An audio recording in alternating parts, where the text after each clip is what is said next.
পানি বানাইছে, খাই দেখ, মজা পাবি, খা। শোনো আব্বা, এই তোমাকে কথা আমি কালা মেয়েটার বিয়ে করতে রাজি হয়েছি। দয়া করে আমার কাছে আর কোনো আবদার করো না। শোনেন,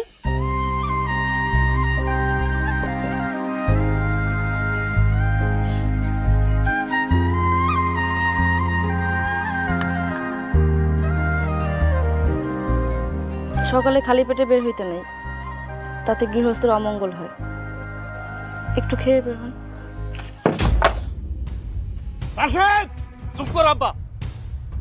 তুই ভাবলি কেমনে তোর মতো কালির রান্না আমি খামু? আর তোর দেখলে তো আমার ঘৃণা লাগে।